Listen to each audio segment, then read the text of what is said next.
Жаратқанның әлемдегі кереметтері. Қасиетті Құран біз сияқты пенделердің әлемдегі Алла жаратқан жер мен көкке және екеуінің ортасындағы кереметтерге назар салып қарауға шақырады. Мұндай айналаңа назар аудару мен көрген нәрселері туралы ой жүгіртудің имандыларға пайда алып келетін ескерту екендігін баяндалған. Қазіргі заманның кейбір оқымысты ғалымдары бұны жер шарлаудың және зерделеудің заңы деп те атаған. Өйткені Құран әрдайым бізді жер шарлауға және бізді қоршап тұрған нәрселерге көз салып қарауға үндейді. Айтпақшы, жер шарлау бәлкім тура мағынада, нақтырақ айтқанда, жер аударып саяхат қылу туралы айтылған шығар. Бұл тек қана айналасындағыларға мұқият қарау арқылы қыдыру да, сондай-ақ біз көріп тұрған нәрселер жайлы ой жүгірту де болуы мүмкін. Алла тағала былай дейді: «Уа адамдар, жер бетін шарлап, Алланың әу баста жаратылыс атаулыны қалай жаратқанына зер салыңдар. Ой жүгіртіңдер. Алланың әлемдегі кереметтері жаратқанды көп еске алып, зікір жасағандардың және жүректері үшін және шын ниетімен ғибадат жасағандар үшін ғана айқын көрінеді. Осындай жүректің иелері ғана олардың маңызын түсіріп, ондағы мағыналарды байқай алады. Өйткені мұндай жүректерде перде болмайды. Олар қабыл алу үшін ашық болып, әлеммен тікелей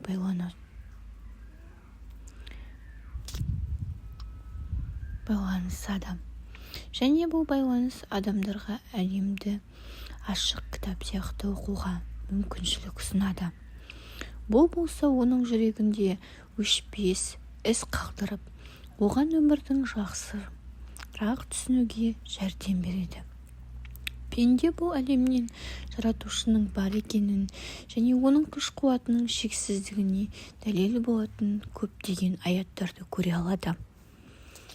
Сондай-ақ оның құдіретінің шексіздігін көрсететін айқын дәлелдерінің бірі оларға бауыр басып жандарының жай тапсын деп, сендер үшін өз болмыстарыңнан жұбайлар жаратып, араларыңа сүйіспеншілік һәм мейірім сезімін ұялатқандығы.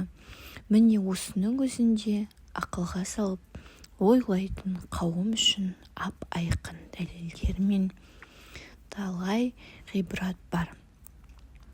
Көктер мен жерлердің жаратылысы және тілдер мен реңдердің әр алуан болғандығы да оның шексіз құдірет иесі екенін көрсететін ап-айқын дәлелдерінің бірі.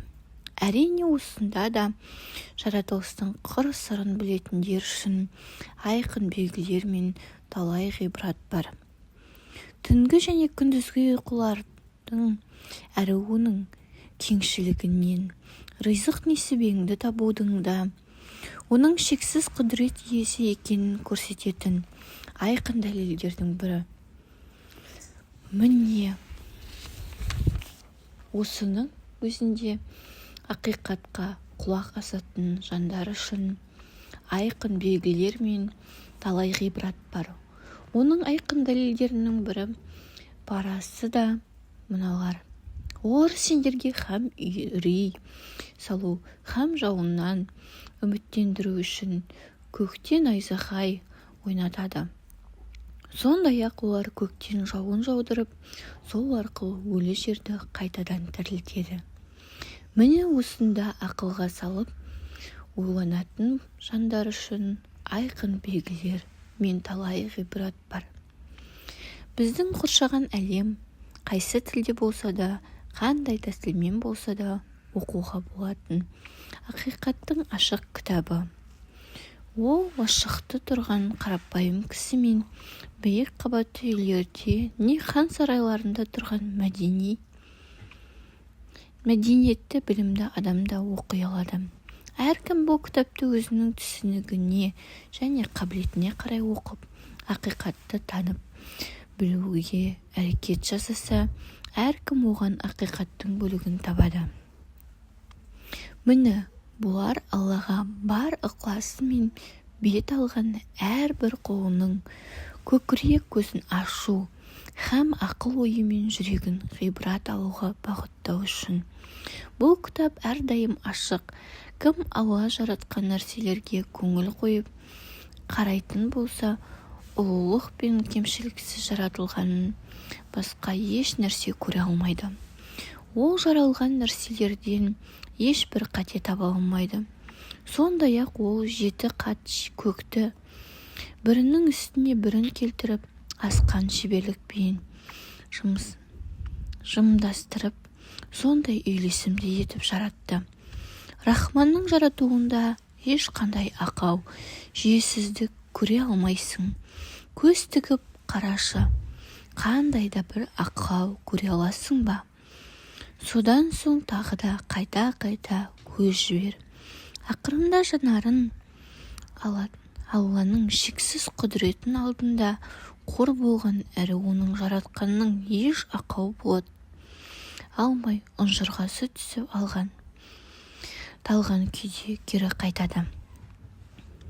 Алланың кереметіне көңіл қойып қарау адамның иманын күшейтіп, жүрегін сүйіспеншілікке толтырады. Ол өзінің әлемдер иесімен болған байланысын, оның ап-ашық құдіретін, оның қорғауын және қамқорлығын ерекше сезе бастайды. Әр нәрсенің өз уақыты бар. Абдулла ибн Масғуд былай деп айтқан: Алла елшісінің жұбайы Үммі Хабиба, Алланың елшісінің әкем Әбу Суфияның және ағам Муғауияның өмірін ұзын қылып, маған қуаныш сыйла деді. Алла елшісі оны естіп былай дейді: өмір шергі тағдырға жазылып, күндер есептеліп, пенделердің ризықтары бөлініп біткеннен кейін Алладан бұл туралы сұрап жатырсың. Алла тағала әр нәрсені белгілеген уақытынан бұрын не кейін болуына жол бермейді. Сондықтан тозақтан және қабір азабынан сақтауын Алладан сұрасаң өте жақсы болады. Өлім белгіленген уақытта келеді және біраз қалсақ та қалмасақ та ешкім Алла берген өмірден артық өмір сүре алмайды. Араларыңда өлімді жазғанда біз сондықтан сендерге ажал құштырамыз десек, бізге ешкім бөгет бола алмайды. Тағы бір талассыз шындық: біз қашан қайсы сағатта өлерімізді білмейміз. Біздің жер үстіндегі өміріміз қапыда үзіледі, ал енді оның артынан мәңгілік өмір басталады. Жердегі өмір біз үшін мәңгілік өмірде пейішке лайықты болу үшін мүмкіншілік ретінде берілген. Маңызды істер өте көп, уақыт аз. Сонымен қатар біздің минутымыз қашан бітерінде білмейміз. Сондықтан бізге берілген уақытты маңызды істерге пайдалануымыз керек. Біз өмірдің қашан бітетінін білмейміз де, бұл дүниедегі мезгіліміз амал етумен, сынақтардың мезгілі, ал енді пейіштегі мәңгілік өмір әлбетте. Егер ол бізге берілген болса, демалудың және рахаттанудың мезгілі. Әр нәрсенің өз уақыты бар екенін ұмытпайық та, бізге ертең жәрдем беретін нәрсені бүгін жасап қалу мүмкіншілігін жіберіп алмайық. Алланы тапқан адам не жоғалтады? Басқаларға қарап олардың іс-әрекеттерін тамашалап отыру пайда да зиян да алып келмейтін және сондай-ақ қымбат бағалы уақытты алатын нәрсе. Ибрахим ибн Адхам былай деген: Ұлы патшалар біздің қалай өмір сүріп жатқанымызды білгенде, сондай өмірге жету үшін бізге қылыштарымен соққы жұмсар еді. Данышпан адамдар былай деген: Алланы жоғалтып алған кісіде не қалды? Алланы тапқан адам не жоғалтты? Бұл екеуін салыстыруға болмайды. Кім Алланы тапқан болса, ол бәрін тапқаны. Кім Алланы жоғалтса, ол бәрін жоғалтқаны. Алла елшісі былай деген: Алла тағала ең таза, Аллаға мақтаулар болсын, Алладан басқа құдай жоқ. Алла ең ұлы деген сөздер мен үшін күн сәулесі түскен нәрсенің бәрінен секундірек. Алла тағала былай дейді: міне сендерді әу баста қалай жаратқан болсақ, бүгін де алдымызға дәл солай жалаңаш күйде өздеріңе бергеніміздің бәрін арттарыңа тастап жалғыз келдіңдер. Имандылар, Алла және оның пайғамбарлары шындықты айтқан дейді. Ал енді екіжүзділер болса, Алла және оның пайғамбары тарапынан белгіленген уәделер құр алдамшы дейді. Пенденің ойлаған ойы оның өмірінің өз әсерін береді. Оның ойы қандай болса, ол өзінің өмірін және өзінің қоршап тұрғандарды бәрін солай қабыл алады. Асыл бабаларымыздың біреу: егер жалаң аяқ болсаң, онда аяғыңнан айырылғандарға қара. Аллаға сенің аяқтарың бар болғаны үшін шүкір қыл деген. Мақтаншақтық, мақтану және паңдану пенденің ең үлкен проблемаларының бірі. Көбінесе өзіміздің жақсы жақтарымызды және істерімізді көбейтіп, асырып, кемшіліктерімізді және күнәларымызды азайтып көрсетеміз. Ибн Хазим былай деген: кімге мақтаншақтық сынағы келсе, ол өзінің жаман жақтары мен кемшіліктері туралы ойлануы керек. Егер ол өзінің жақсы жақтарымен мақтанатын болса, онда өзінен кемшіліктерді іздеп көрсін. Егер ол бірде-бір кемшілік таба алмаса және өзінде бірде-бір кемшілік жоқ деп есептей бастаса, онда бұл шынайы кемшілік. Бұл оның жаман жақтары және кемшіліктері басқаларға қарағанда көбірек екендігінің анық дәлелі. Онда жай ғана олардың көре білу мүмкіншілігі жоқ. Оның ақылы аз және сонымен қатар білімсіз. Бұл өте ауыр жамандыққа жатады. Өйткені ақылды кісі өзінің жан дүниесінің кемшілігін байқап, олардан арылуға әрекет жасайды. Ал енді ақылсыз адам болса, өзінің кемшіліктерін көрмейді, не оларға көңіл бөлмейді.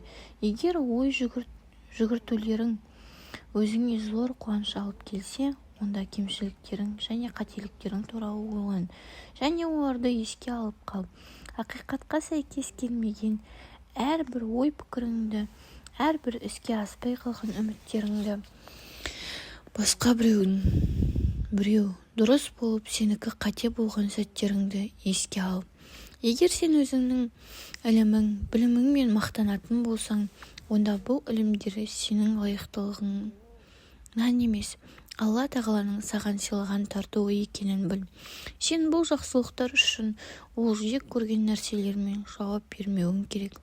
Әлбетте жаратқан саған ақыры білгендеріңді ұмытып қалатын және бұрынғыдай оңай жаттап еске алып қала алмайтындай сынақтарды жіберіп қоюы мүмкін.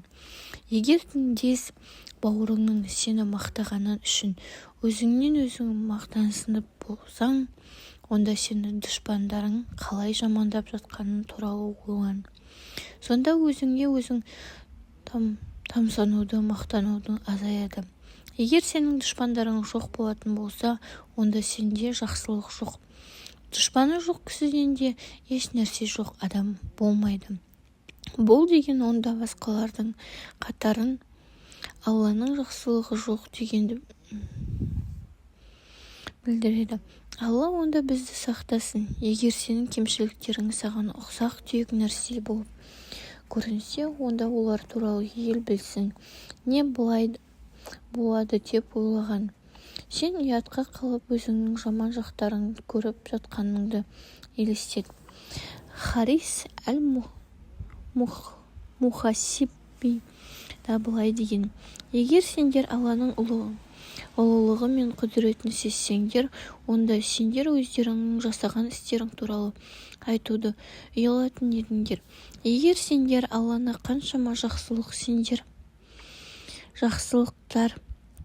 сендер оған шүкір қылатын мейірімділіктер келіп жатқанын түсінсеңдер, онда сендер жасап жатқан жақсы істер көп көрінбес еді.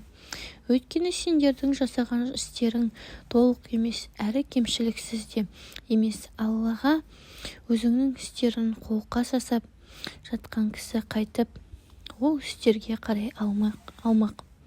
Сөйтсе де Аллаға оның өмірінде жан жетпес жақсылық, мейірімділік тарту етіп жатыр. Өзіңе азық іздеп, бірақ сараң болма.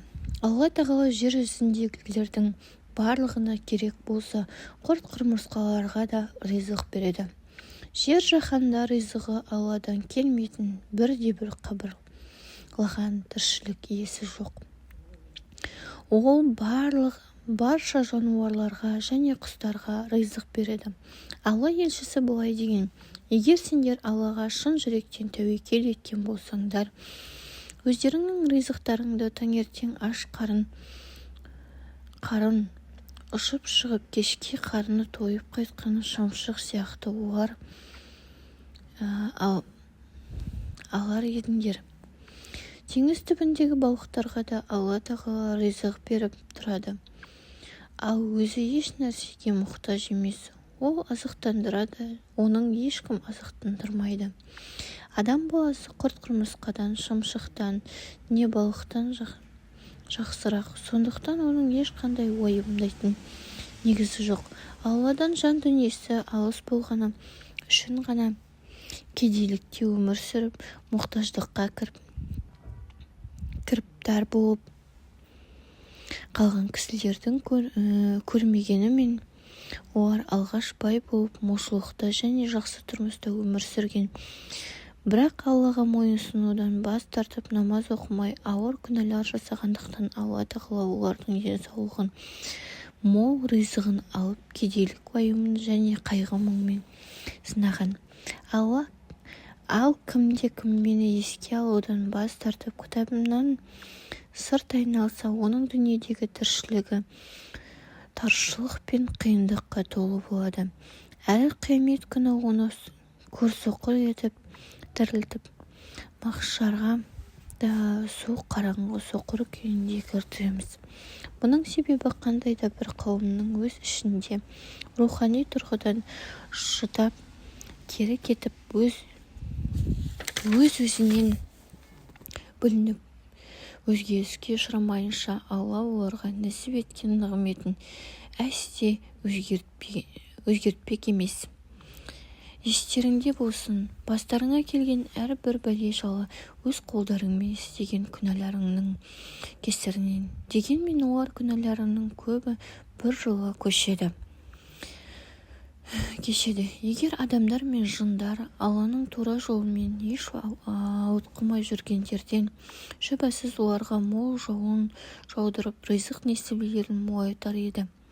Екі дүниеде де бақытсыз болудың себептері: біріншісі, Алла тағаланың тағдырына жазғандарына наразылық көрсету. Екіншісі, тәубе келтірмеген күнәлар. Үшіншісі, кісілерді жек көру және кек сақтау. Сондай-ақ басқаларға Алла тағаланың берген жақсылықтарын көреалмастық жасау. Төртіншісі, Алланы еске алып, зікір қылуды тастау. Жүректерді емдеу. Ибн әл-Қайим рахматуллах былай деген: жүректердің тазалығы және оның Алла тағалаға деген ықыластылығы жүрек толығымен Аллаға қалай бағынатындығында ғана жүзеге асады. Бағытын анық таппай, әр неге жан-жаққа ұмтыла берсе, Аллаға шексіз берілу ғана оған еш жинатады. Ас-ауқатының, сусынының мөлшерсіз мол болуы, елмен артық байланыста жиі жиі болып көп сөйлеу, сондай-ақ көп ұйықтау жүрекке шаршаңқылықты алып келеді. Соның бәрі Аллаға қарай бағыт алуды қалдырады, жолдан тайдырады, не мүлдем тоқтатып тастайды. Құдіретті және мейірімді Алла өзінің қайырымдылығы мен пенделерінің жаратқанға бет түзеген сапарларына да оларды артық жеу мен ішуден, жүректерін перделеуші құмарлардан арылатын ораза ұстауды бұйырған. Сол сәтте Алла оразаны өз пендесіне екі дүниеде де пайдалы алып келетінін, бұл дүниеде оған және оның қызғаныштарына зая бермейтін еткен. Адам баласының мақсаты және рухы Аллаға толық бағытталып, жүректерді оған қарай бұруға және онымен ғана жалғыздықта бірге болуға себепкер. Мешітке жалғыз болуын үкім қылады. Бұл жайында пенде мақлұқтарға көңіл бөлмей, бүкіл уақытын жалғыз Аллаға ғана арнай алады. Жүрегінің жалғыз дерті оны еске алып, зікір қылу, оның сүйіспеншілігіне бөлену болады. Адамның барлық ойы оған бағытталып, ой жүгіртуі, оны зікір қылуға айналады. Алланың разылығын табуы оған жақындауды ойлап қалады және оның бүкіл сөздер, сезімдері мақлұқтардың емес, Құдайдың өзіне ғана құштар болады. Имам Шамсуддин былай деген: кісідегі бағалы һәм лайықты нәрсе оның жүрегі. Ол жаратқан туралы біледі, оған ұмтылады және оны сүйеді. Жүрек иманның және білімнің ошағы. Пайғамбарлар дәл сол жүректерге жіберілген, әрі дәл соларға үндеу жасаған. Жүрекке ең қымбат нәрсе иман және ақыл ой тарту ететін. Дегені қалған барлық бөліктері оған ереді. Ол оларды қожайын қызметкерлерін пайдаланғандай пайдаланады. Жүректерді өзіне бұрған және оларға сырлардан қалған жайғастырған адам мен оның жүректерінің ортасына тосқауыл құрған жаратқан ең ұлы.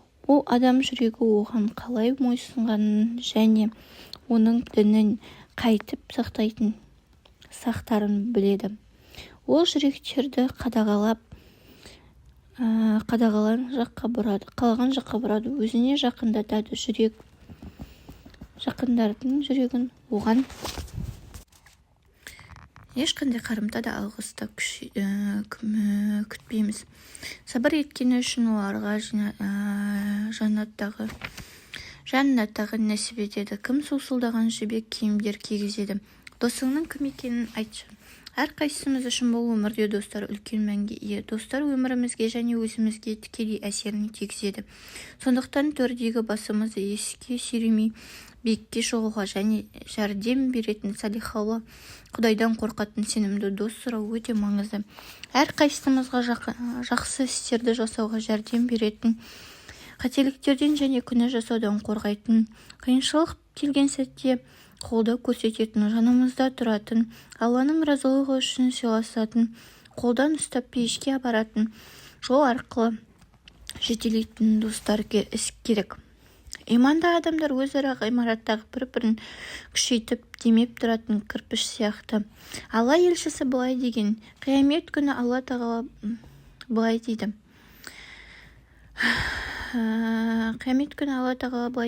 Менің ұлылығым үшін бірін-бірі жақсы көрген адамдар бар ма? Бүгін менің көлеңкемнен басқа көлеңке болмаған күні оларды өз көлеңкемде саялатамын. Алланың разылығы үшін сүю және достық құру туралы басқа да белгілі хадисті еске алып көрейік. Алла елшісі былай деп айтқан: бірде-бір кісі басқа ауылдағы діндес бауырларына жолығып келгелі үйінен шығады. Алла тағала сонда бір періштені жолда күтіп тұруға бұйырады. Әлгі кісі жақын келгенде періште одан қай жаққа бара жатқанын сұрайды. О, мына ауылда тұратын бауырымды көріп барып қайтайын дегенмін деп жауап береді. Періште, бәлкім сен оған қандай да бір қияметіңді көрсетіп, енді содан ақысын үшін бір нәрсе үміт етіп бара жатқан шығарсың деп сұрайды. Әлгі кісі айтты, жоқ, мен оны жай ғана Алла үшін жақсы көремін. Сонда періште былай деді, әлбетте сен ол кісіні Алла үшін қалай сүйсең, Алла да сені дәл солай сүйетінін айту үшін Алла мені саған жіберді. Ендеше әрбірімізде сондай достарымыз көп болсын. Олар біздің екі дүниелік бақытымыздың бір бөлігі. Мәңгілік рахат бұл жақта емес. Мәңгі жасап әрі жас, әрі денсаулығы мықты және ең бай адам болғың келе ме? Бұл әлбетте мүмкін, бірақ бұл дүниеде емес. Алла тағала пенделердің бұл дүниеде сынақтарды, қиыншылықтарды, ауыртпашылықтарды, кедейлік пен өлімді берген. Мұнда қалаған барлық нәрсеге жету мүмкін емес. Сапардағы жолаушы секілді біз үшін бұл дүниедегі өмір көлеңкесінде біраз тоқтап, содан соң сапарымызды жалғастырып кететін баққа ұқсас. Ал енді мәңгілік өмірде өлім, жамандық және қайғы мұң жоқ. Ол жаққа қиялдар толық іске асады. Шаршаған жолаушылар дем алады және олар ол жақта қалағанның барлықтары бар. Бұның бәрі бұл жақта емес, ана жақта. Бұл дүниедегі өмірдің маңызы. Жаратқанның кітабында фани дүниемізде өтіп жатқан оқиғалардың және бұл дүниеден анық белгілі беріліп, онда бақыттылықтың мәңгілік рецептері қамтылған. Егер адам бақ-дәулетті тасыған кәпірлерге қызығып тек дүние қуып ақыретті ұмытып, нәтижесінде жаппай күпірлікке бой алдырған бірыңғай кәпір үмбетке айналмайтын болғанда, бұл дүниені басы бүтін кәпірлерге беріп, Рахманға күпірлік қылған әрбір кәпір санасыз байлыққа кенелтер едік те. Олар үйлерінің төбесі мен баспалдақтарын саф күмістен құйған болар еді. Һәм үйлерінің есіктері мен шалқая түсіп жайғасып отыратын орындықтарды да саф күмістен құйған болар еді. Сондай-ақ оларды алтынға һәм басқа да баға жетпес асыл дүниелерге әнбебап қарық қылар еді. Дегенмен бұлардың бәрі де дүниедегі қу тіршілік болмашы бұйым боқшасы ғана. Ал қисапсыз нығметке толы мәңгілік бақыт мекені ақырет болса, Раббың құзырында, тақуалардың еншісінде. Біз өмір сүріп жатқан дүниенің әсемдіктері және шіріп жоқ болып кететін азық-түліктерінің маңызы сондай. Басқа уақытта көптеген имансыздарға байлық және дүние жақсылықтары оңай келіп жатқан және шынайы имандар көбіне бұл дүниенің жақсылықтарынан дәмін татпастан, рахатын көрместен өтіп кеткендері анық көрінеді. Бірақ дүние қиыншылықтары Алла үшін еш нәрсеге арзымайды. Сондықтан оны имансыздарға есепсіз береді. Дүние жақсылықтарды еш нәрсеге татымайды. Дүние мүлік пен бала-шаға, қу тіршілік сәні. Ал мәңгі бақи өшпейтін һәм әсте зая болмайтын иманға негізделген игі істер, сондай-ақ игі жолда жұмсалған мал-мүлік пен иманды бала-шаға болса, Раббымыз құзырлығында сауап тұрғысынан да, оларға үміт арту жағынан да әлде қайда қайырлы. Сонда олар өздеріне мал-мүлік пен бала-шағаны молынан беріп, әулетті де дәулетті қылғаны маңызға қарай бізді өздеріне тек жақсылық жасау үшін жан ұшырып жүр деп ойлай ма? Әсте олай емес. Олар еш нәрсені өздеріне сезіп жүрген жоқ. Құран бізді ақылға шақырады. Уа адамдар, бұл дүниеде өздеріңе берілген бәрі қу тіршіліктің болмашы бұйым боқшысы мен өткінші сән-салтанаты ғана. Ал Алланың сендер үшін сақтаған ақыреттік сый-сияпаты болса әлде қайда қайырлы һәм мәңгілік. Әлі де ақылға салып ойланбайсыңдар ма? Бізден жақсы уәде алған һәм өзіне уәде етілген сый-сияпатқа міндетті түрде жететін жанның жағдайы өзіне қу тіршіліктің қызығын көрсеткеннен кейін қиямет күні алдымен жауапқа тартылып, соңынан бітпейтін азапқа душар етілу үшін тұтылған бойда Хақ Тағаланың құзырлығына әкелген бейбақтың жағдайын ұқсай ма? Бірде Омар мал-мүлікке қарық болып, сан жетпес байлықтарға иелік жасап жатқан парсылық және византиялық басшылар туралы айта бастағанда Алла елшісі былай деген: оларға бұл дүние ол бізге мәңгілік дүниенің қалауын қаламайсың ба? Айырмашылықтары білініп тұр. Иманды адамның алмасты әйнек сынығынан ажырата білгені жақсы.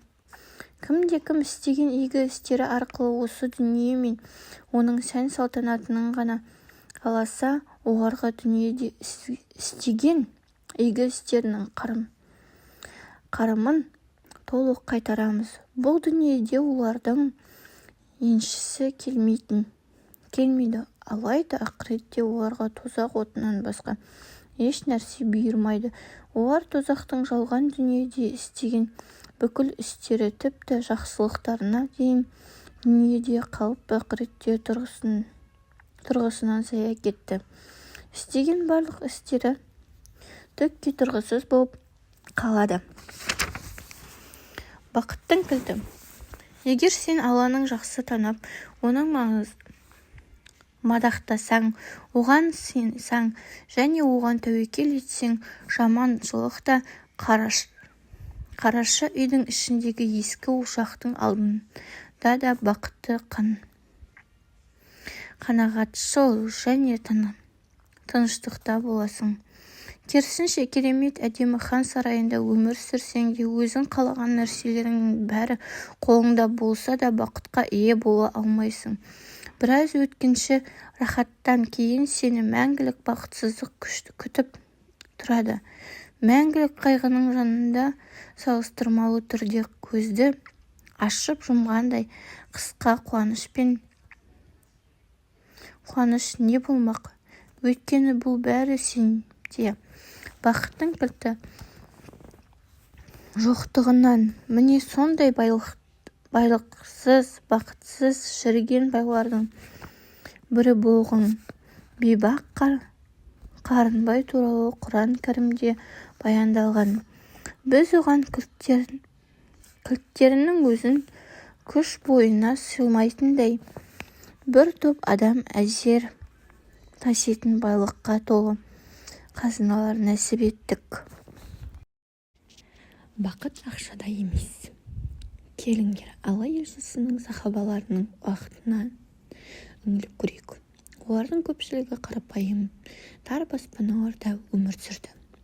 Ыстық суықты, ашаршылықты бастан көп өткерген, қарапайым азықтармен азықтанған, қарапайым қатты маталардан тігілген ескі киімдерді киген және жаяу жүрген.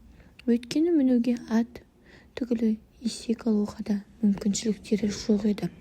Осылай болса да олар бақытты болған. Олардың жүрегі тыныштыққа, Аллаға тәуекел етуге толы еді. Үйлері болса шынайы иманның нұрына шомылып тұратын. Қарынбайдың байлығы және Хамманның қуанышы қайда? Біреуін жер жұтты, екіншісін қарғыс қалды.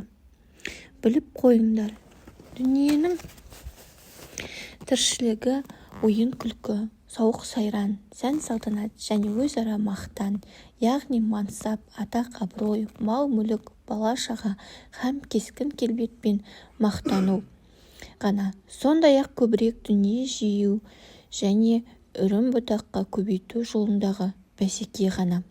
Бұл бір жауынға ұқсайды. Сол жауынның арқасында жайқалып өскен өсімдіктер шаруаларға қатты ұнап, төбелері көкке жетеді.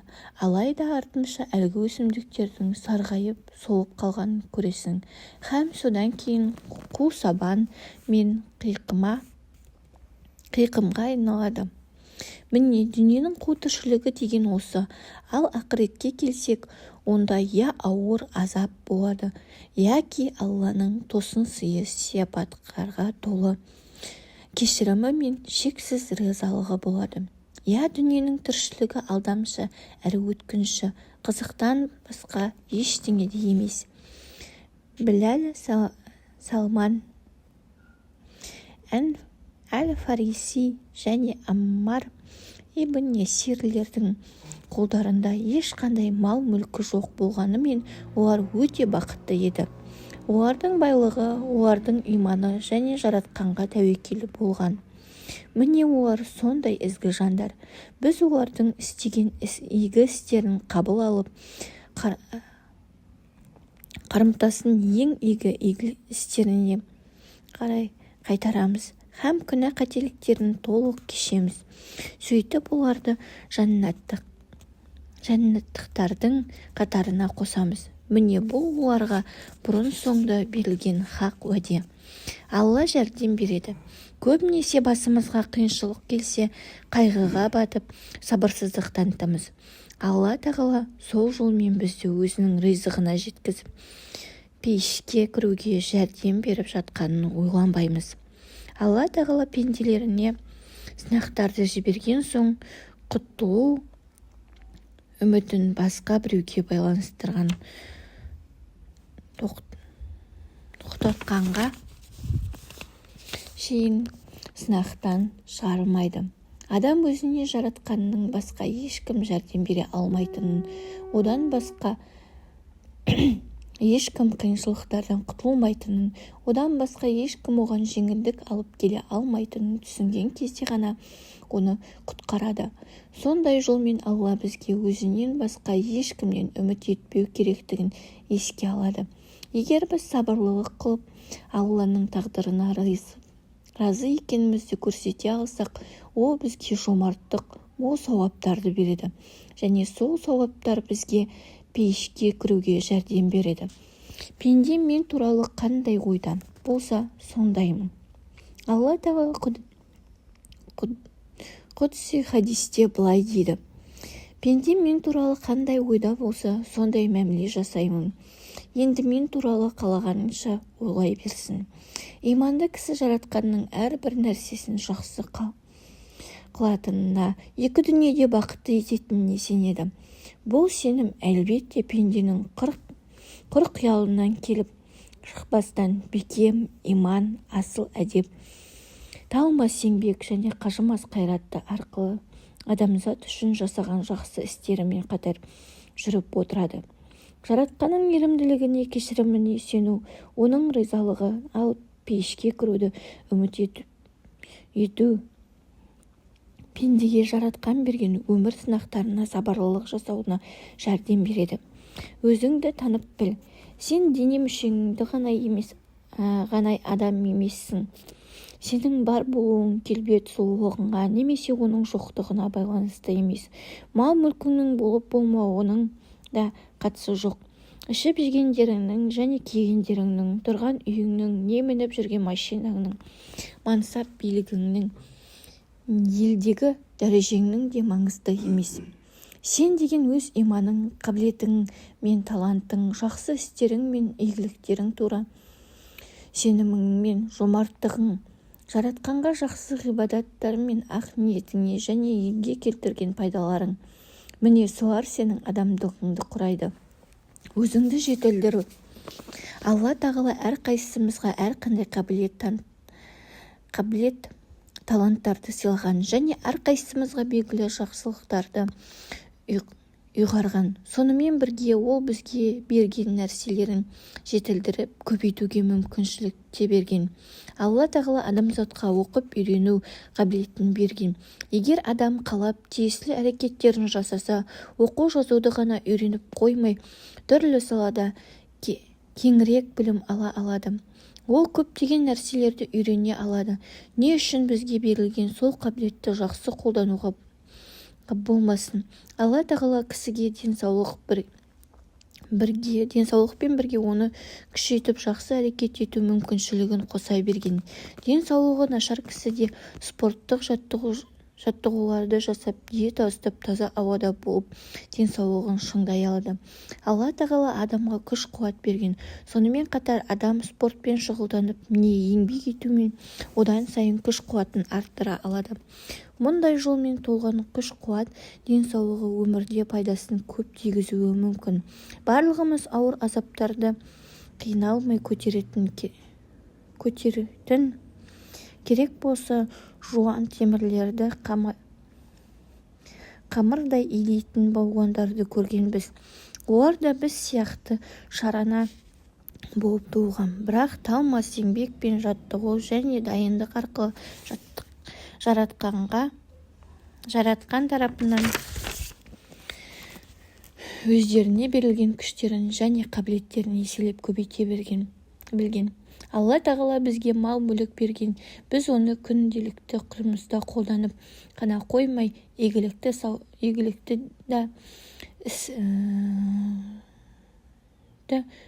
сауда, іскерлік және дұрыс жолда пайдалана білу арқылы көбейте аламыз. Алла тағала адамға ұрпағын көбейтуге мүмкіншілік береді. Пенде өзінен кейін жақсы тәрбиелеп, ұлағатты ұрпақтар қалдыра алады. Қысқасы, Алла тағала адамға табиғи және өмірден үйренуге бейім қабілеттерді өте көп берген. Егер де адам баласы өз қабілеттерін жетілдіруге қайраттанып, тура амалдармен талмай еңбектенсе, бұл өмірде көп игіліктерге жетіп, бақытты бола алады. Ендеше келіңдер, бізге жаратқанымыз берген нәрселерді пайдаланып, өзімізді жетілдірейік және бұларды берген Аллаға шексіз ризалық білдірейік. Мұңайма, бәрі орнына келеді. Бұл дүниедегі өмір бейне бір құбылмалы ауа райындай әрдайым өзгеріп тұрады. Егер де бүгін бізде қиыншылық болып жатса, ертең жақсы болатынынан үміт бар. Шынымен де өткен кездер туралы ойланатын болсақ, бәлкім қазіргіден де қиынырақ уақыттар болып өткенін еске түсіре аламыз. Айналамыздағы кісілерге қарайтын болсақ, олардың көпшілігінің өмірлері біздікінен де қиынырақ өткен болуы мүмкін. Ризалықтың жемістері: Алла оларға разы, олар да Аллаға дән риза. Жаратқанға риза болу жақсы нәтижелер алып келеді. Алланың асыл пендесі жаратқанның басқа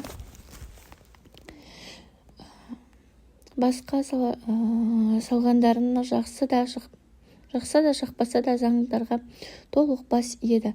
Жазмыш ол үшін жеңіл болса да, ауыр болса да, ол жаратқанның тағдырына риза болады. Адам баласы, қайғы мұңдармен азап шеккен, уайым ауырлығынан белі бүгіліп, өмір проблемаларынан шаршаған, сынақтардан күші таусылған адам. Құтылу сәті келеді, сөзсіз жеңілдік болады. Қараңғы туннельдің арғы жағынан жарық көрінеді. Керек болса өте ауыр, қиын жағдайлардан да шығуға болады. Біз үшін әрдайым қам жеп жәрдем беруші бар. Қайда болсақ та бізді қоршап тұрған ұлы мейірімділік бар. Қиыншылықтардан кейін жеңілдік болатынын уәде еткен иеміз бар. Алла бізге жеңілдік пен пейіш бақтарын уәде еткен. Аллаға еш нәрсе қиын емес, оның барлығына құдіреті жетеді. Дұғаларды қабыл алып, жақсылық жасаушыларды сыйлықсыз қалдырмайды. Демек, үміт бар. Жақсылықтан үміт үзетін де еш себеп жоқ. Адам баласы, күмәндарды сенімнің дәрісімен емдейтін, қайғының ащы дәмін ризықтардың балымен басатын және азғырудың отын шынайы иманның салқын суымен өшіретін уақыт келді. Адам баласы қанша жылдан қиналып жүріп өтетін иен шөлдің арғы жағында жасыл шалғын шөп өскен көлеңкелі саялы бақтар мен жанға жайлы таза бұлақтар бар. Дарқан далалар созылып жатыр. Адам баласы тым биік тауға шығып бара жатырсың. Өрге қарай жүрген сайын шаршап, шалдығып, әлі күшің құритындығы рас. Бірақ дәл сол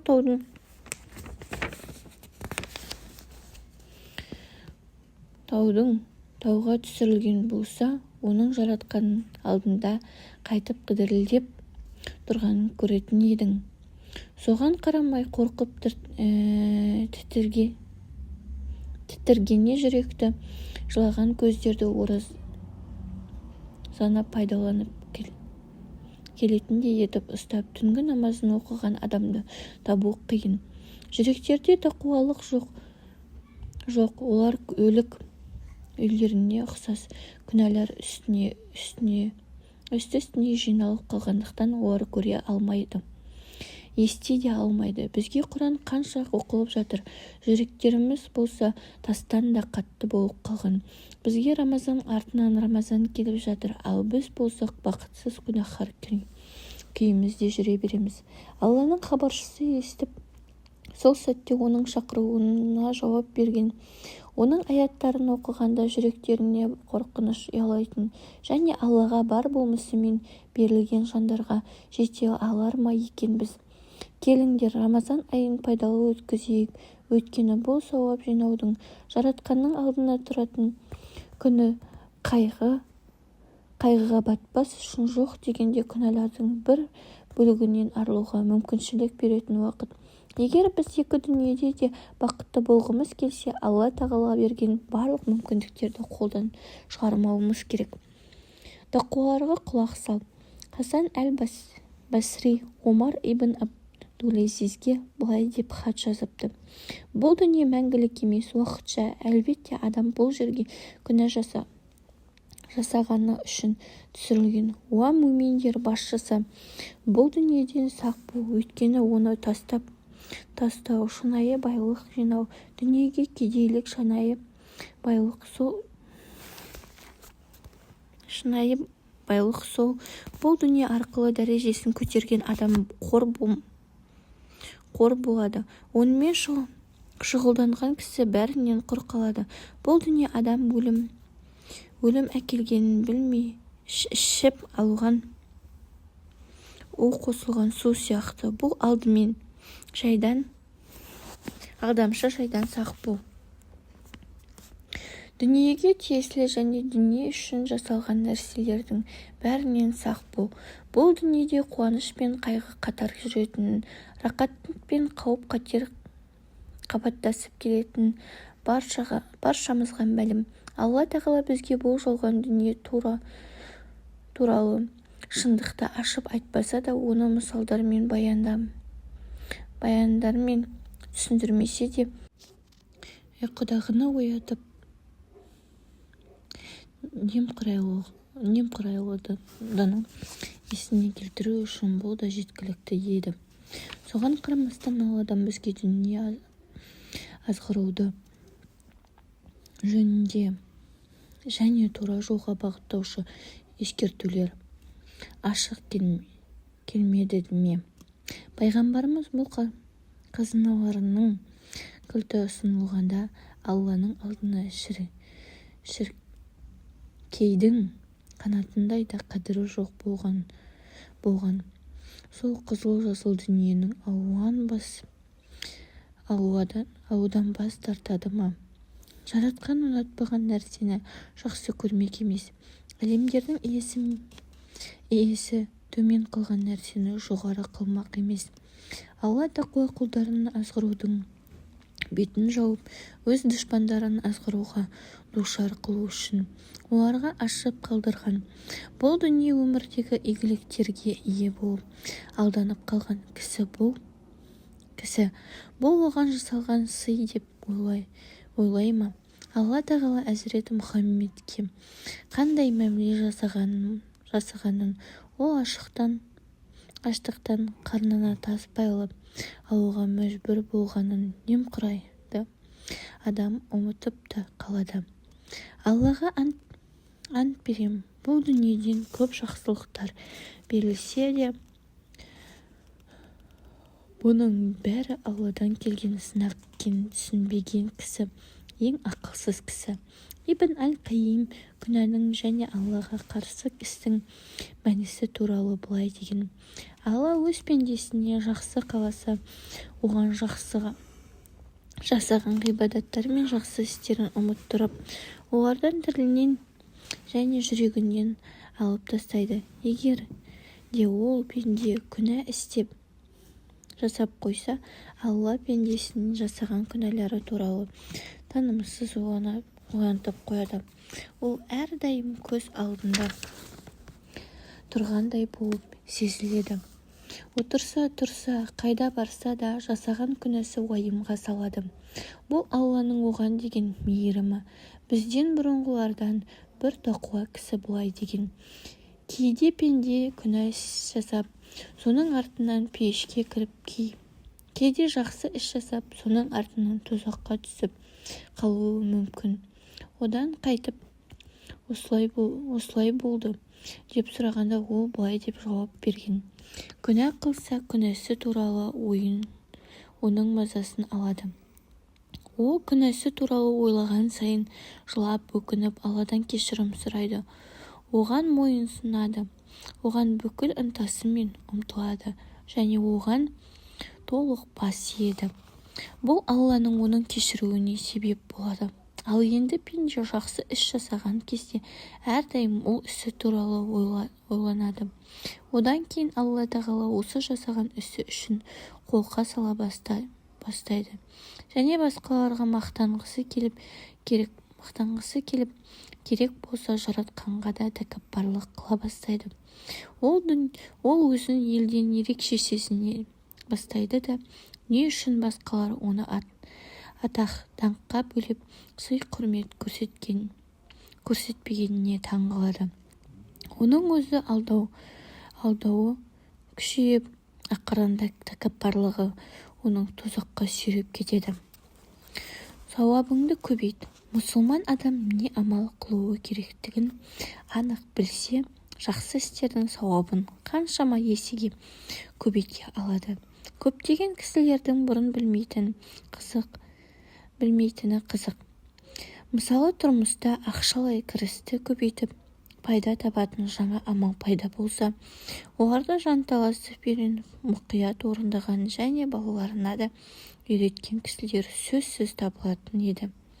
Сауаптарды көбейтуге ұмтылу үшін дүниені ғана сүюді және ақыретке болған немқұрайлылықты көрсетеді. Онда жақсы істерімізді сауаптарын не көбейтеді? Біріншісі ықыластылық.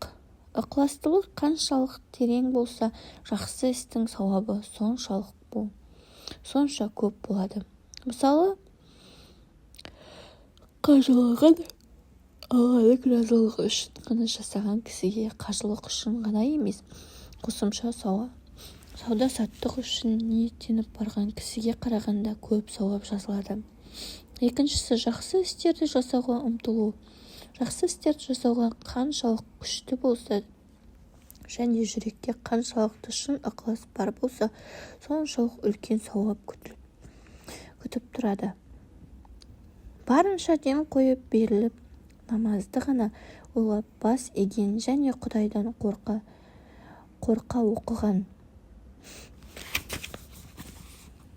оқыған адамның намазы ықыласы жоқ, Құдайдан қорқуы толық болмаған кісінің намазына қарағанда көбірек сауапқа ие болады. Құранда аяттарының мағынасын түсінуге әрекет жасап, іждағатпен оқығанның сауабы Құранды мағынасын түсінбей оқығанға қарағанда көбірек сауабы болады. Үшіншісі сауаптар жасаған істің қиындығына сай болады.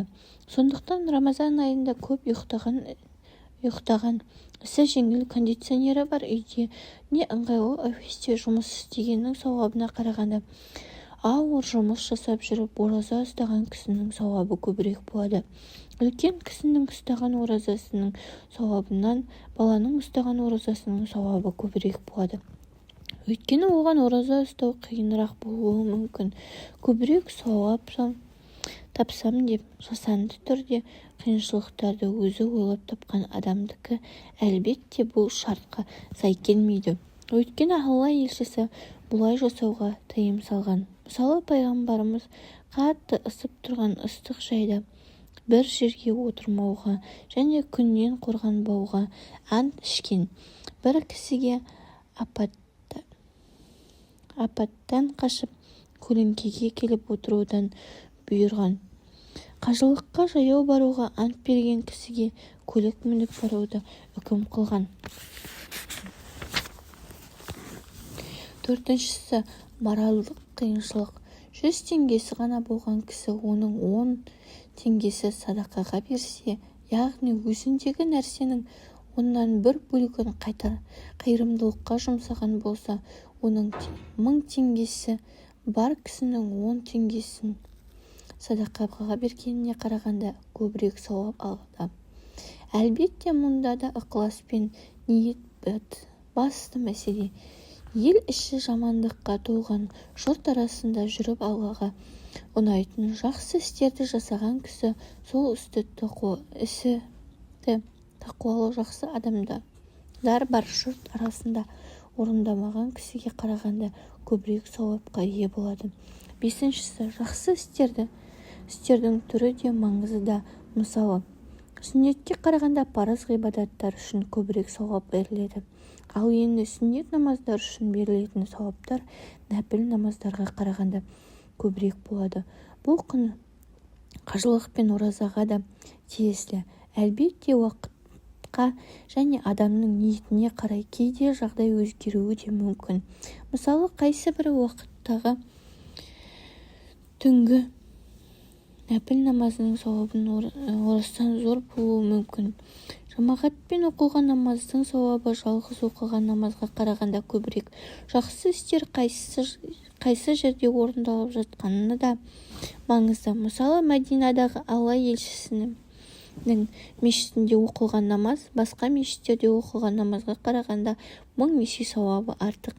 Абу Хурайра Алла елшісінің былай деп айтқанын баяндаған: менің мешітімде оқылған бір намаз Әл-Харам мешітінен басқа барлық мешітте оқылған намаздан 1000 есе артық.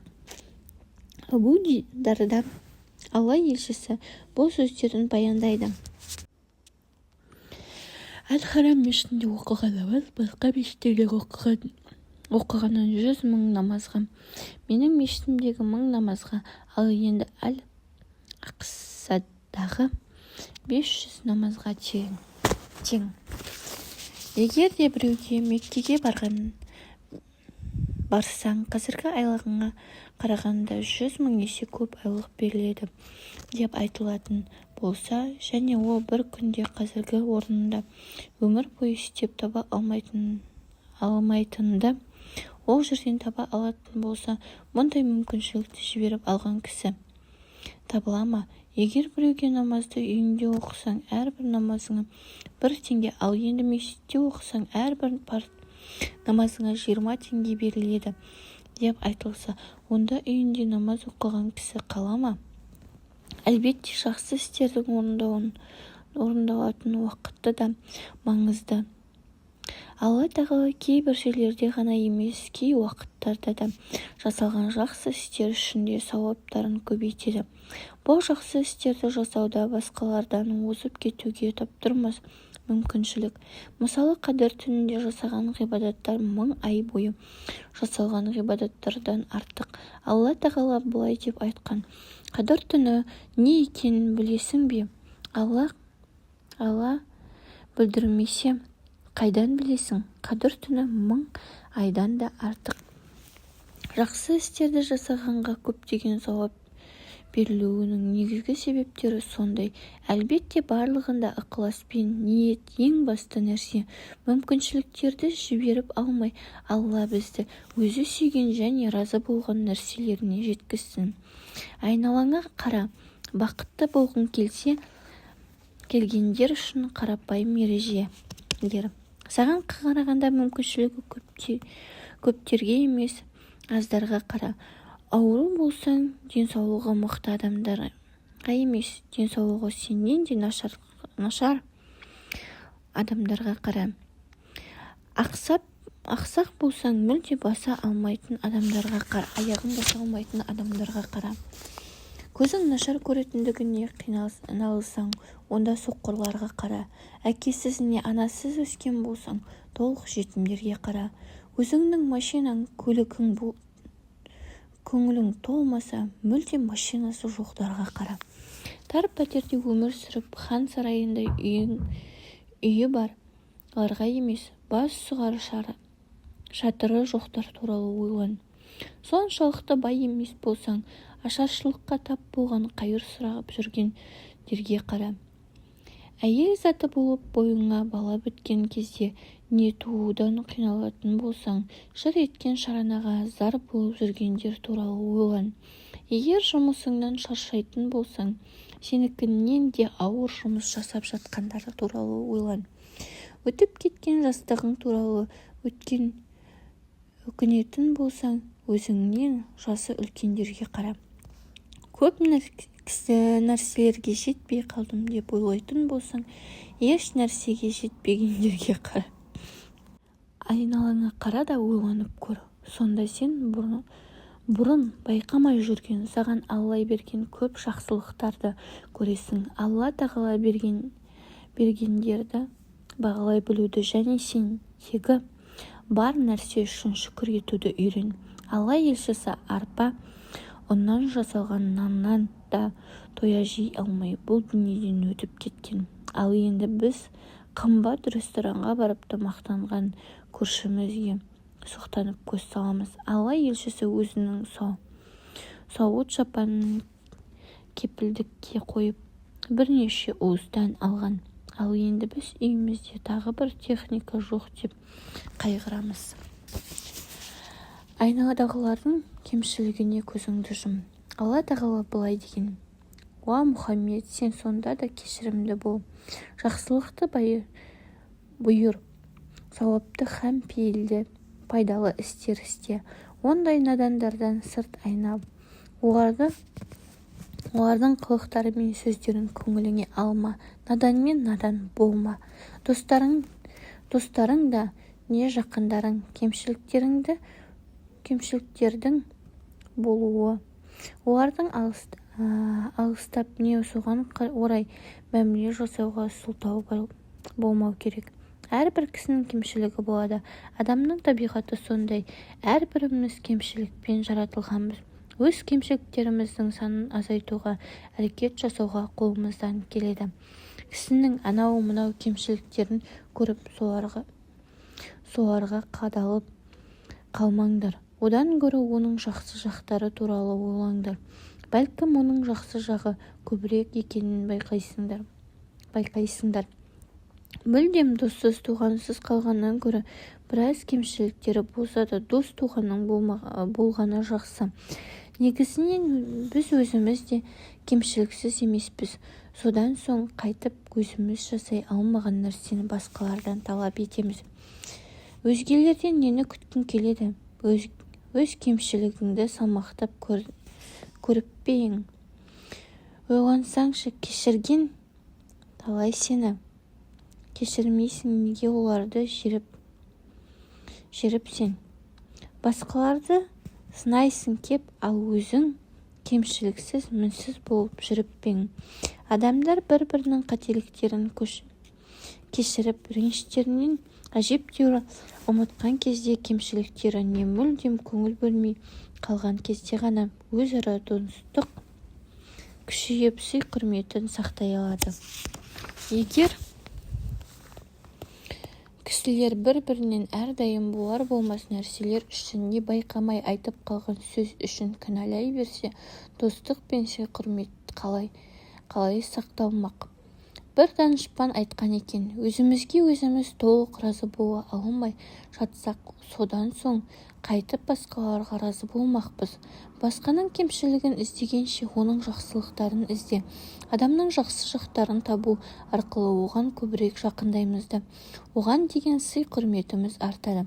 Ал енді адамның қателіктерін іздей берсек, одан ақырындап көңіліміз қалып, амалсыздан алыстай бастаймыз. Сол сәтте бәлкім өзіміздің кемшіліктеріміз оныкінен де көбірек болуы мүмкін.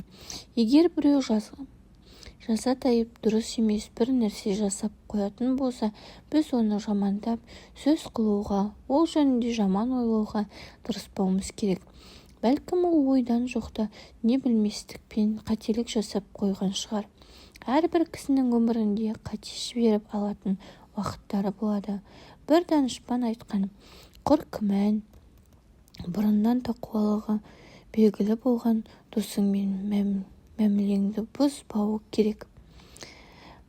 Байқамастық пен кеткен қателіктер адамды сөгу, ұрсу және ауыр сөздерді айтумен емес, қайта жақсы кеңестер, жұмсақ айтылған ақыл-насихаттар және сыпайы ұсынылған көмек арқылы ғана емделеді. Бұл ұлы данышпанның айтқаны бар. Өз кемшіліктерің айыптаушысы бол, басқалардың кемшіліктерінің жақтаушысы бол. Есіңде мықтап ұста. Бұл дүниедегі рахат пен о дүниедегі рахаттың арасында айырмашылық бар. Нақтылап айтқанда, бұл дүниеде қаншалықты көп рахат болса, о дүниеде соншалықты аз сауап және аз рахат күтіп тұрады. Кісі өзінің иманы және жасаған жақсы істері үшін әлбетте сыйлыққа лайықты. Бірақ негізгі сыйлығы оны мәңгілік дүниеде күтіп тұрады. Егер пендеге бұл дүниеде сыйлықтардың бір бөлігі берілетін болса, онда соған сай оның о дүниеде берілетін сыйлық сауаптары азаяды. Яғни бұл дүниедегі бізге берілген жақсылықтарды о дүниедегі сауаптардың азаюына есебінен аламыз. Соның өзі бұл дүниеде ұқыпты және қанағатшыл өмір сүруге шақырады. Біз адал нәрселерден де ұзақ тұруды, қанағатшылдық деп түсінеміз. Иманды кісі не үшін адал нәрселерден бас тартып ұзақ тұруы керек? Жауап қарапайым. Бұл дүниедегі рахатымыз бізге о дүниедегі рахаттардың есебінен келеді. Яғни біз оны бұл жақта алумен ана жақта жоғалтып жатырмыз. Сол үшін Алла елшісі бұл дүниеде өте зәру болған нәрселерді ғана алған. Сахабалар және тақуа кісілер бұл жалған дүниеден біраз ғана алған.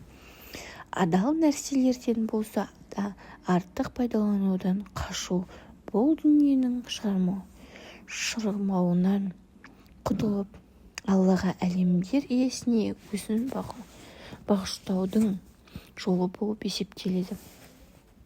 Қорытып айтатын болсақ, дүние жақсылықтарынан қандай да бір нәрселер қолымызда жоқ болса, онда пайғамбарлардан кейінгі әулиелердің, жақсы кісілердің барлығы болмаса да, көпшілігінде ол нәрсе болған емес. Олар жоқшылық, мұқтаждық, аштық және ыстық суық, ауру, сырқау және өлім қорқыныштарын өз бастарынан өткізген. Олар фани дүниеде бізге қарағанда көбірек азап тартқан. Нақтылап айтқанда, басымыздан өткізіп жатқан қиыншылықтарды олардың басынан өткен қиыншылықтармен еш салыстыруға келмейді.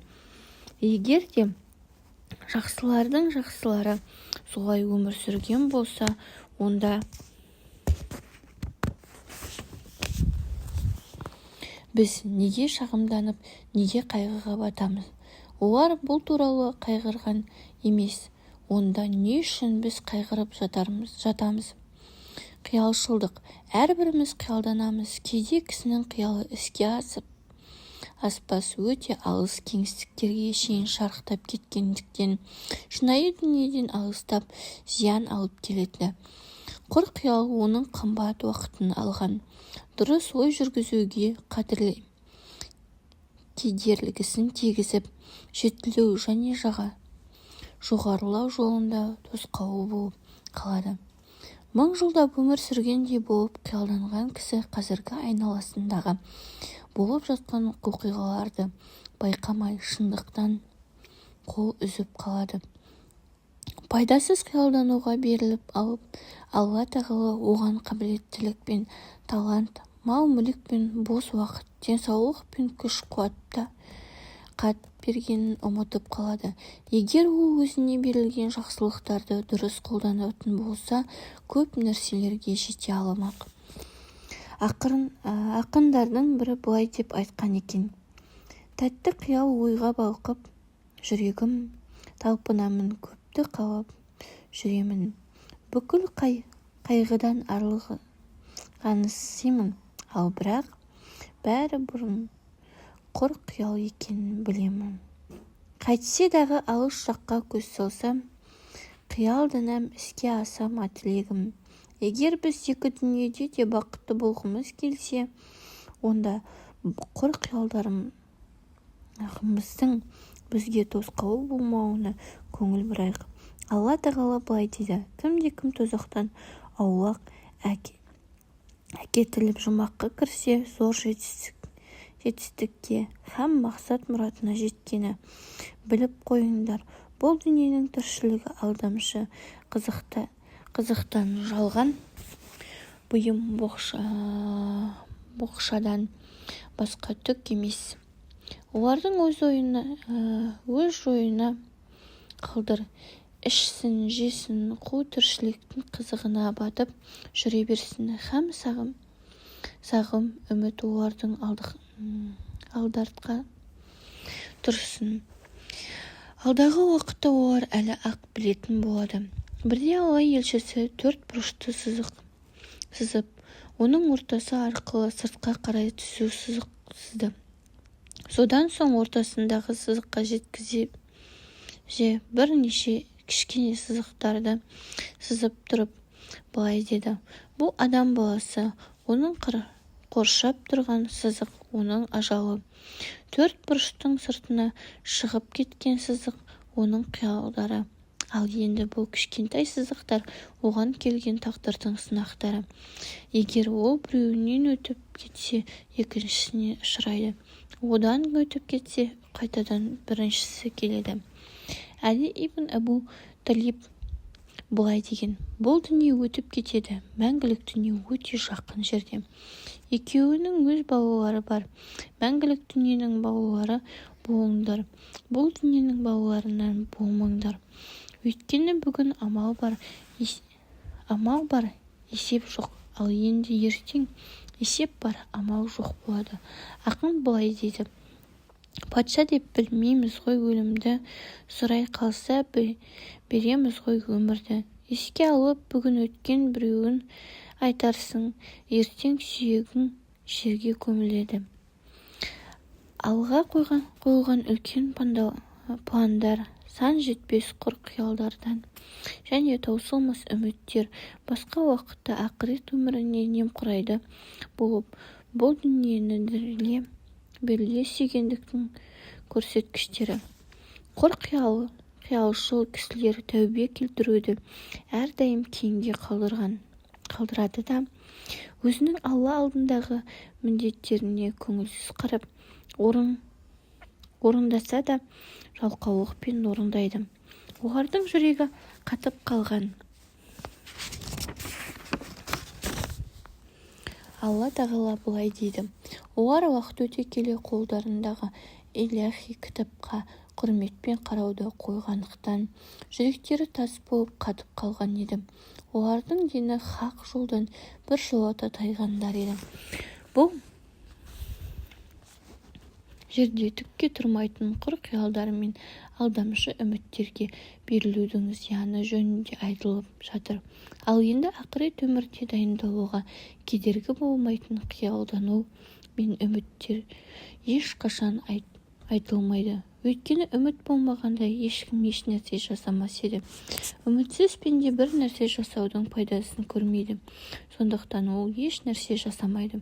Алла тағаланың ризалығының шеңберінде жер жүзін гүлдендіруге жәрдем беретін үміттер мен қиялдар адам баласының өте керек. Сонда да үміт қиялдар сол өкініштің өмірге ғана байланып, Алланы еске алуға кедергі болатын дәрежеде шектен асып кетсе, онда айыптауға тиіс. Алланы еске алумен ғана жүректер жай тауып, бізге бұл өмірде тыныштық алып келеді. Анығын айтқанда, қиялкештік жаратқанға ғибадат жасауға кедергі болып, ақырет үшін азық жинауға, кейде жақсы істер жасауға тосқауыл болады. Жоғарыдағы хадиске Алла елшісі адам баласын барлық жағынан өз ажалымен қоршап тұрғандығын, ажал деген бұл сызықты пенде бұзып өте алмайтындығын, ажал уақыты келгенде өлімнен құтылуына титтей үміт жоқ екенін көрсеткен. Пендеге өмірінде тап болған нәрселердің бәрін қорқыныш, ауру, сұрқау, кесел-кесапаттар, тағдырдың сынақтары болып саналады. Мұндай көріністер өте көп болғандықтан, олардың жебелері әрдайым өмір деген сүрлеу жолда сапар шегіп келе жатқан кісілерге қарай бағытталған. Жебелердің кейбіреуі оған тимей қалуы мүмкін. Алла кейбіреулері тисе де өлтірмей жарақаттайды. Алайда бұл да өлім туралы ескерту. Жол апатында душар болған біреу жарақат алса да не сап-сау күйі аман қалса да, бұл апатта өліп кетуі мүмкін екенін ойлап, бұл дүниеде ол не істегенін біршама еске алуы керек. Тегі тозақ отынан құтылып, пейішке кіру үшін нелерді жасады екен. Иманды кісі мұндай кесапаттардан өзі үшін пайда алады да бұрынғыдан да көбірек жақсы істерді жасай бастайды. Ал енді ақылсыз кісі не үшін мұндай кесел-кесапатқа ұшыраған және ол не үшін тірі қалғанын түсінбейді, не ойлайды қоймайды. Бұл ескерту оған пайда алып келмейді. Сөйтіп, бұл оның өмірінде қиылғанға шейін жалғаса береді. Пенде өлімнен құтыла алмайтынын және оның өміріне қорқыныш келтіретін кесел-кесапаттар әр тараптан қоршап тұратынын біледі. Соған қарамай оның бұл дүниедегі құр қиялдарын тым алысқа қанат қағады. Бұл қиял арман оның өмірінде қарғанда ұзағырақ болады. Адамның қалауының шегі жоқ. Ол қаншалық көп өмір сүрсе, оның қиялы да соншалықты алысқа кетеді. Алла елшісі былай деді: қартайған кісінің жүрегі екі нәрседе, жас күйінде қалады: дүниені сүюде және құр қиялға берілуде. Бұхари. Өмір өткен сайын пенденің қалаулары азаймастан көбейте береді. Адам қаншалықты қартайған сайын соншалықты байлыққа ұмтылады. Қиялдары соншалық алысқа кетеді. Өйткені ол өмірдің ақыры келіп қалғанын, байлығы болса азайып бара жатқанын сезіп, мал-мүлікке деген сүйіспеншілігі күшейіп, нәтижеде өмірін және байлығын сақтап қалуға ұмтылысы артады. Алла елшісі тағы былай деген: адам баласының жасы өткен сайын онымен қоса екі нәрсе де үлкейе бастайды. Бұлар дүние сүйіспеншілігі және ұзақ өмірге ұмтылу. Демек, кісі қаншалықты жасы өтіп қартайған сайын бұл екі құмары төмендемей, бір қалыпта да қалмай қайта күшейе бастайды. Міне сол кесел-кесапат. Алла бізге былай дейді: мәңгілік дүниенің балалары болыңдар, бұл дүниенің балалары болмаңдар. Оның сөздері төмендегілерді түсіндіреді. Пенде өмірде аталған сапарға шығады. Оның бұл сапары ол туылғаннан өлгенге шейін жалғасады және әрбір сәт оны сапардың бас жағынан алыстатып, аяғына жақындатып барады. Бұл сапардағы кісілер екі түрде бөлінеді. Бірі бұл дүниені өз мақсаты және басты қиялы етіп алғандар. Олар бұл дүниенің балалары. Ал енді екіншісі болса, мәңгілік ақырет өмірін өзіне мақсат қылып, бұл дүниені сол мақсаттарына жету үшін құрал ретінде пайдаланған. Қарағанда, олар бұл дүниеден ақырет өмірінге игілікке жету жәрдем беретін нәрселерді ғана таңдап, ол тосқауыл болатын нәрселерден лақтырып тастайды. Сонда да бұл дүние әрекет және амал қылатын, бірақ оларды жемісін толық көрмейтін уақытша мекен. Ал енді мәңгілік өмір болса, бұл дүниедегі еңбектердің жемісін көретін шынайы дүние. Ол жақта адам үшін қылатын еңбек жоқ, рақаттар ғана бар. Сол үшін пейіш деп аталады. Мәңгілік өмірде пенде еш нәрсені өзгерте алмайды, өйткені мұндай мүмкіншілік оған бұл жерде ғана беріледі. Бұл көпшілік біле бермейтін өте маңызды ақиқат. Ибн Қайим былай дейді: пенде жерге туылған сәттен бастап, оның жер үстіндегі өмірінің ұзақтығы қарай созылған. Жаратқанға қарай сапары басталады. Күн мен түндер оның сапары бітпейінше басып өтетін жолының бөліктері. Ақылды пенде Аллаға жақындатушы. Осы сапардың әрбір бөлігін мақсатына жету үшін зейін қоя бақылайды. Кісілер бірнеше түрге бөлінеді. Кейбіреулері бақытсыз мекенге, имансыздық пен Аллаға бас имеуге қарай тиеген жүктерін сапарының аяғына шығады. Қалғандарын болса Аллаға рахат пен бақыттылық жайына бағыт алады. Алла тағала таңдаулы кісілерге бірнеше сынақты қатарымен жібергенде, олардың жүрегіне шайтан кіріп алып, оларды Алланың ғаділеттілігіне керек болса, оның бар екенінде күмәндануға азғырады. Шайтан оған былай деп сыбырлайды: егер ақиқат жолында болсаң, онда неге Алла саған қиыншылықтарды жібереді? Не үшін ол саған бұл дүниедегі қалаған нәрсеңді бермейді? Сен оған ғибадат жасап, қолыңнан келгеннің бәрін жасап жатқан жоқсың ба? Енді бұлай берсе, онда Аллаға бойынсынудың, дінді ұстанудың қандай пайдасы бар? Жоғарыда ескертілген ақиқат түсінген адам сынақтарға сабырсыздық танытпай, сабырлылық және ризалық көрсетеді. Алланың сыйлықтарынан үміт етіп өмір сүреді. Бұл ақиқатты білмегендер болса, түзу жолдан шығып, имансыздыққа ұрынып, бұл дүниеде де, о дүниеде де құрдымға ұшырайды. Алла тағала былай дейді: адамдар арасында Аллаға тек қара басының пайдасы үшін сүлейсоқ құлшылық ететіндер бар. Мұндай адам мақсатына жетіп, жақсылыққа кенелсе, жаны жай тауып мәз болады. Ал қандай да бір сынаққа, қиындыққа тап болса, бірден сырт айналып жалтара қалады.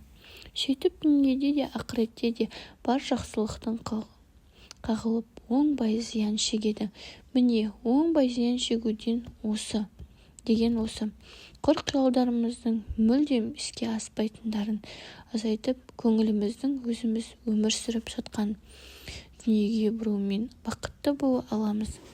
Сонда ғана жақсы істер және пайдалы еңбектер үшін уақытымыз көбейіп, қаншама қайғы мұң бізді мәңгілікке тап кетеді. Біз сөзсіз өлеміз. Сол шындыққа мойынсынып, өмір бойы бүкіл уақытын бекерге құртпай, ақыретте мәңгілік өмір үшін еңбектенген кісі анық данышпан. Өмір қысқа, маңызды істер өте көп. келіңдер. Ендеше құр қиялға берілгенше мәңгілік өмірде еш нәрсе үшін өкінбейтіндей ғұмыр өткізейік. Алла имандылықтың қолдаушысы. Адам баласы Құдайға және қорғаушыға мұқтаж. Ал Құдай тағала шексіз күш-құдіретке, ұлыққа ие. Ол бүкіл әлемді басқарып тұрады. Ешкімге мұқтаж емес, шаршамайды, ұйықтамайды және мәңгі тірі. Мұндай сипаттар бір ғана Алла тағалаға тиесілі. Пенденің аңсаған нәрсесін жалбарып сұрап, дұға қылып сиынатын Алла тағала ғана қорға деп жалбарынғандарға қорғаушы һәм жәрдем беруші. Жаратқан сендер сол кезде Раббыларыңа жалбарынып медет тілеумен болған едіңдер.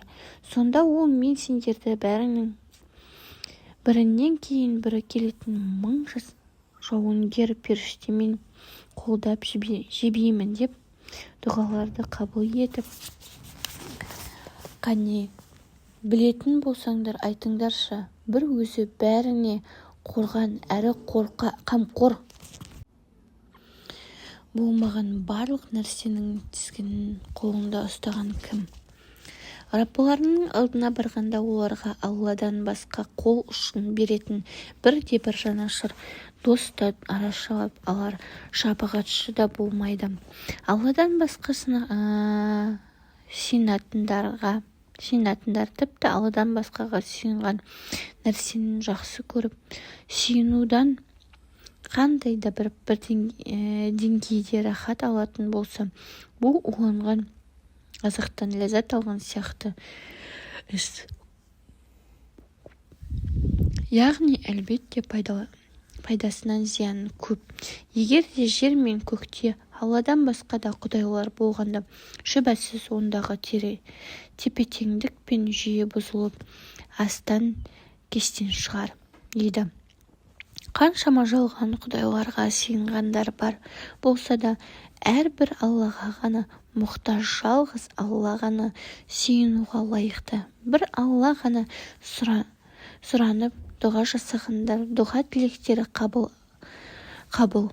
Ал Аллада тіпті бұны кезіндегі отқа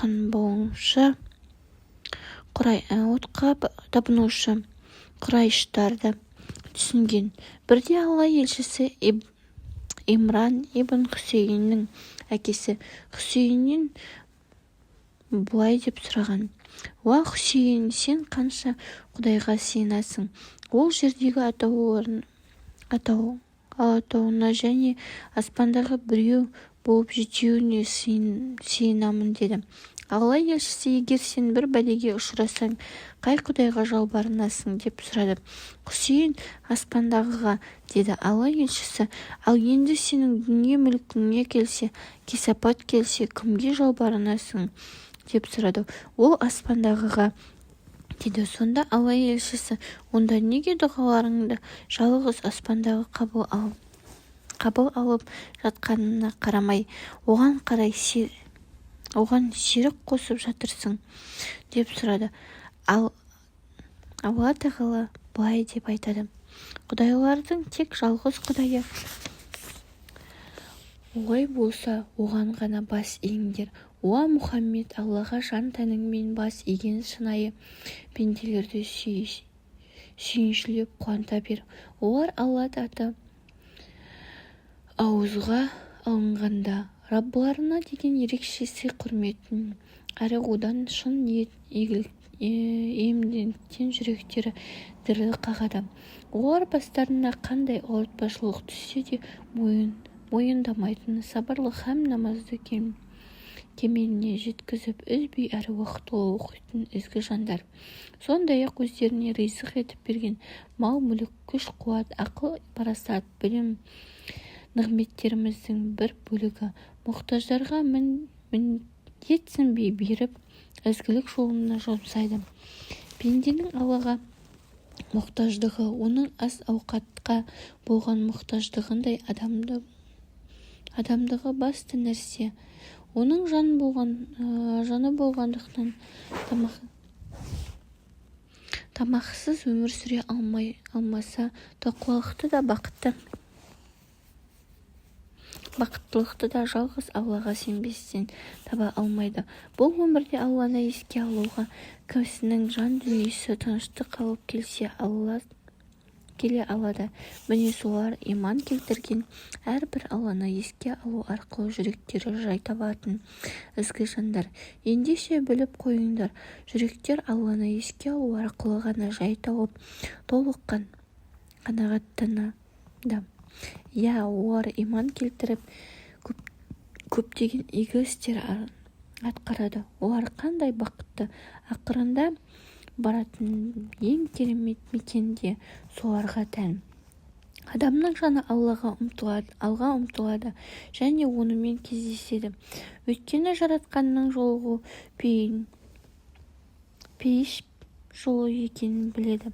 Адам баласы бұдан басқа жолдар арқылы қуанышқа ие болса, онда бұл қуаныш ұзаққа созылмайды және бүгінгі рахат алып келген жатқан дүние жақсылығы ертеңгі көз жасының қайғының себепшісі болып қалады.